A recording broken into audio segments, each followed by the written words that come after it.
नमस्कार किसान भाइयों, मैं सूर्यदेवल फिर से हाजिर हूँ आपके अपने चैनल एग्रीकल्चर गुरुजी में। किसान भाइयों, आज हम बात करेंगे गेहूं की फसल से ज़्यादा उत्पादन, ज़्यादा से ज़्यादा तगड़ी पैदावार किस तरीके से निकाली जा सकती है। ऐसे कौन कौन से फार्मूले होते हैं जो किसान भाई कहते हैं कि हमने जो है 1 एकड़ में इतनी पैदावार ले ली, 1 हेक्टेयर में इतनी पैदावार ले ली और 1 बीघा के अंदर इतनी पैदावार ले ली। तो वह ऐसे कौन से खादों का उपयोग करते हैं, ऐसे कौन से स्प्रे करते हैं अपनी गेहूं की फसल के अंदर, जिनसे कि जो उनकी गेहूं की पैदावार है वो इतनी ज़्यादा बढ़ जाती है, इतनी ज़्यादा निकल करके मिलती है। आज की वीडियो में आज आपको 2 से लेकर 3 ऐसे खादों के बारे में बताने वाला हूं।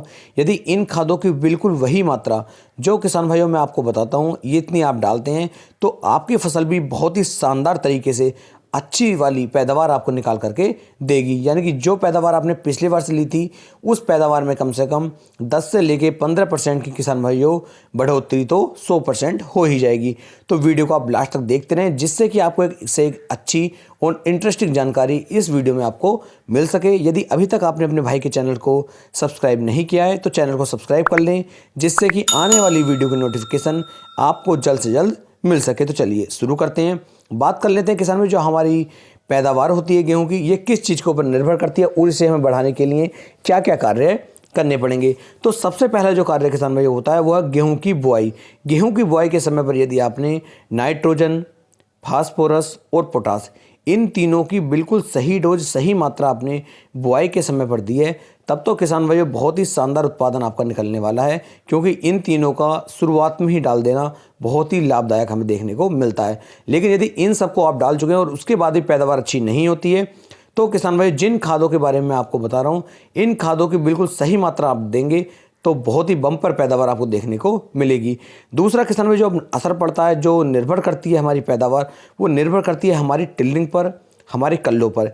यानी कि गेहूं की फसल इस समय पर जितनी ज़्यादा ब्यांत करेगी, जितनी ज़्यादा टिल्लिंग करेगी, उतना शानदार ही गेहूं हमें उत्पादन निकाल करके देगी। यानी कि मान लीजिए यदि एक पौधे से मात्र 2 से लेकर 3 ही टिल्लिंग निकलेगी, 1 से लेकर 2-3 ही पौधे एक गेहूं के दाने से बनेंगे, तो किसान भाई ज़्यादा अच्छा उत्पादन आपको देखने को बिल्कुल भी नहीं मिलेगा।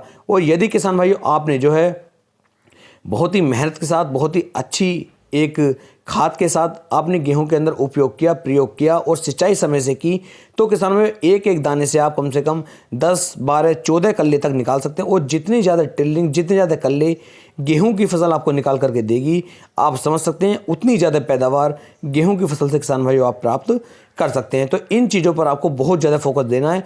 कोशिश ये करें कि पहले पानी पर और दूसरे पानी पर इतनी अच्छी तरीके से अपनी गेहूं की देखभाल आपको करनी है कि ज़्यादा से ज़्यादा टिल्लिंग आपके गेहूं की फसल के अंदर निकाल करके आपको दे सके। क्योंकि जितनी ज़्यादा टिल्लिंग मिलेगी उतनी ज़्यादा पैदावार आपको देखने को मिल जाएगी। तो अब आपको कौन कौन से खाद डालने हैं उनके बारे में बात कर लेते हैं। तो सबसे पहले जो किसान भाई आपको खाद डालना होता है, बात करी जा रही है पहले पानी की, तो पहले पानी पर सबसे पहले जो आपको खाद डालना है वो डालना है यूरिया यानी कि नाइट्रोजन। और इसकी जो मात्रा किसान भाई आपको डालनी है वो 35 से लेके 45 किलोग्राम प्रति एकड़ के हिसाब से आपको डालनी होगी। इससे कम मात्रा बिल्कुल भी आप ना डालें। इसका उपयोग करते ही हमारी जो गेहूं होगी ये अच्छी तरीके से ग्रोथ करनी शुरू कर देगी। जितना भी पीलापन हमारी गेहूं की फसल के अंदर होगा वो पीलापन भी खत्म हो जाएगा। दूसरा किसान भाइयों, ये अच्छी तरीके से क्लोरोफिल की मात्रा को बढ़ाने में मदद करेगी और हमारा पौधा लगातार हरा भरा बना रहेगा और अच्छी तरीके से ब्यांत करना शुरू कर देगा। इसके साथ में किसान भाइयों यहाँ पर आपको उपयोग में लानी है जिंक सल्फेट। और जिंक सल्फेट का उपयोग भी किसान भाइयों यहाँ पर आपको बिल्कुल सही मात्रा में, सही डोज में करना है। जिंक सल्फेट की मात्रा की यदि मैं बात करूं तो आपको कम से कम 5 से लेके 6 किलोग्राम जिंक सल्फेट का उपयोग पहले पानी पर करना है। यदि किसान भाइयों आपने जो है बुआई के समय पर सल्फर का उपयोग किया है तो इस समय पर आप सिर्फ जिंक का उपयोग करें, सल्फेट का उपयोग ना करें। और यदि आपने बुआई के समय पर सल्फर का उपयोग नहीं किया है तो जिंक सल्फेट का उपयोग आप कर सकते हैं 5 से लेके 6 किलोग्राम प्रति एकड़ के हिसाब से। क्योंकि यहाँ पर जो हमारी सल्फर है ये सल्फर की मात्रा को पूरी करेगा और जो जिंक है ये जिंक की मात्रा को पूरी करेगा। और ये दोनों ही हमारी पैदावार को बढ़ाने में 10 से लेके 15% तक की मदद करेंगे और हमारी पैदावार किसान भाइयों 100% बढ़नी चालू हो जाएगी। इसके बाद में किसान भाइयों आपको उपयोग में लानी है सागरिका।